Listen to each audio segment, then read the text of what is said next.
Hey guys, welcome to my channel Shri Sisters. In our channel, we are going to start a new series called Biomolecules, a topic in botany. And in today's video, we are going to be discussing the introduction part of it and the chemical composition. Without further ado, let's get started.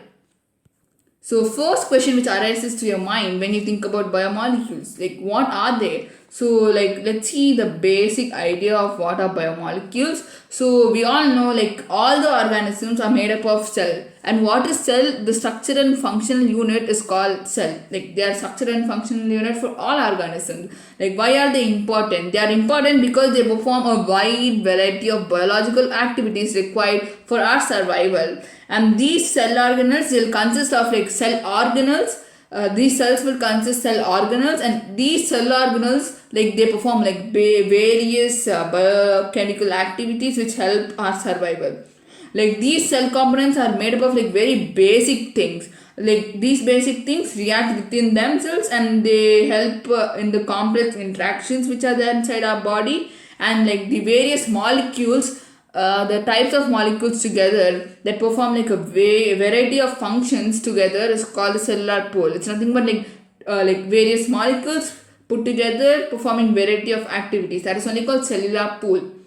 And what is biomolecules? Coming back to the main question, like the carbon compounds that we get from the living organisms are called biomolecules. Like what are the carbon compounds? Like everything which contains carbon, not everything, but a few things that contain carbon compounds, that too from living organisms, they are called biomolecules. For example, the organic component of the biomolecules, they will be like carbohydrates, proteins, lipids, enzymes, vitamins. They're also carbon compounds, and the composition they might vary from different organisms. And why is it important to study our biomolecules? Like it is important because to know the elements present inside our own body, and to because the composition might vary in plants and animals and different organisms. Like we can compare this analysis which we get to the earth's crust, and we can see that they contain some similarities and in closer percentages and all. So that's why it's important to study about them.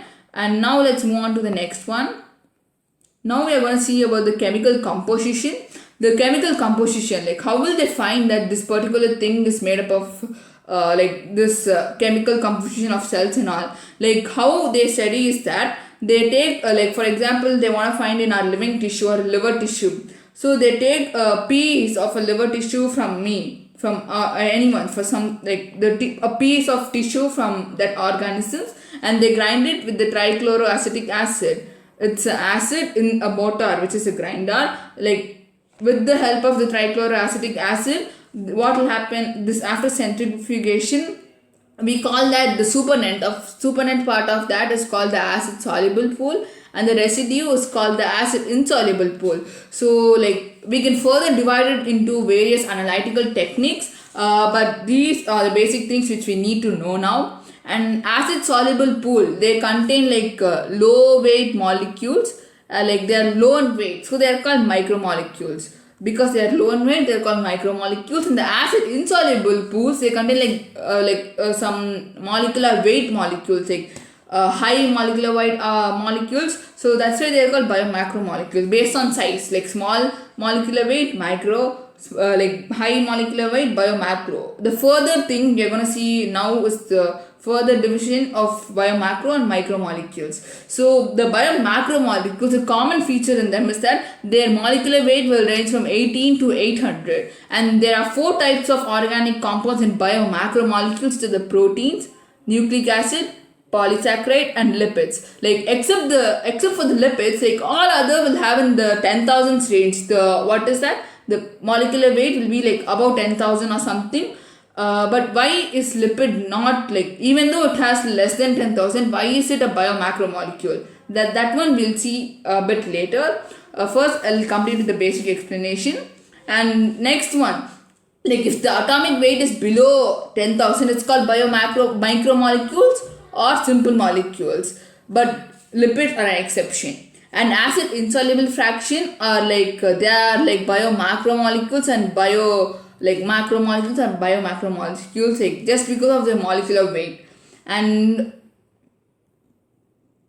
and now now we are going to see why these lipids are not, they're having less, they're having like less atomic weight, but still why they are considered as the biomacromolecules, because like we all know that the lipid is present in like the cell membranes, and it's present in the cell membranes and other membranes.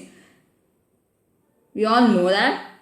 Sorry for my handwriting. And like when we grind that cell membrane tissue part of it, like we are disrupting the cell structure itself, because the membrane is present, the membrane is the outer layer. So when you're grinding it, it disrupts the cell structure. And why? Like it disrupts the cell structure, so the membrane pieces, including the membrane, because lipids is in the membrane, so the membrane pieces like they will form, they are broken into pieces, and they'll form vesicles which are insoluble in water, in the sense they are not soluble in water, insoluble in water, and hence like the vesicles will get, these vesicles will get separated into the macro pools. These macro pools, they'll get separated into that. Why? It's because like they are fragments and they are into vesicles and they are insoluble in water. That's why they get separated into the acid insoluble pool, and so in that insoluble pool will become the macromolecule. So we can say that the lipids are not strictly biomolecular, I mean the macromolecules,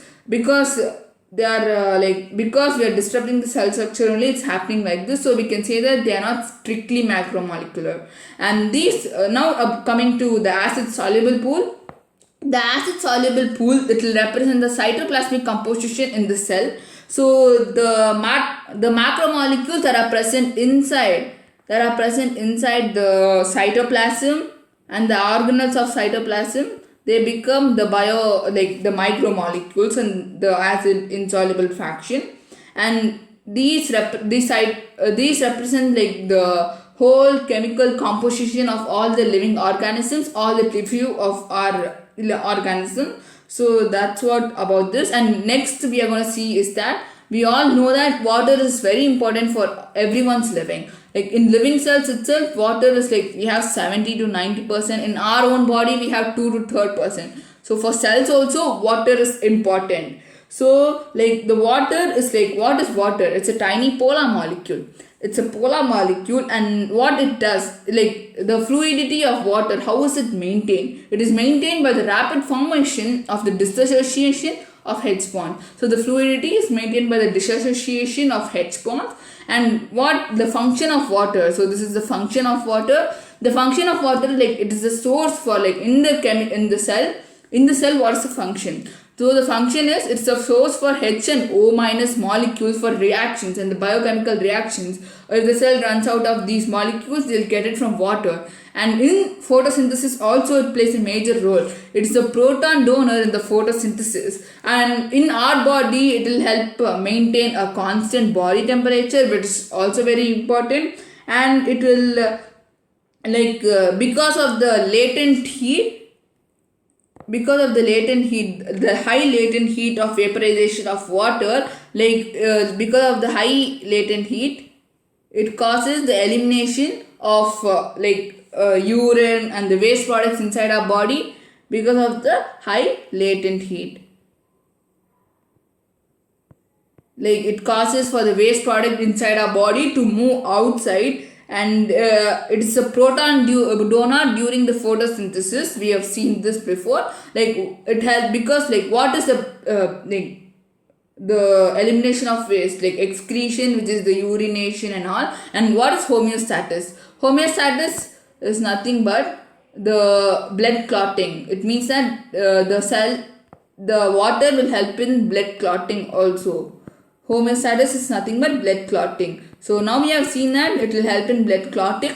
Water is very important in cells also, and it is it helps maintain constant pH in the plant, because it's a proton donor in the photosynthesis. It helps in maintaining constant pH. That's all. Today, that's all for the video, guys. In the next video, we are going to be seeing about ash analysis, and please subscribe to my channel if you like the video. Thank you, guys. Thank you so much for watching.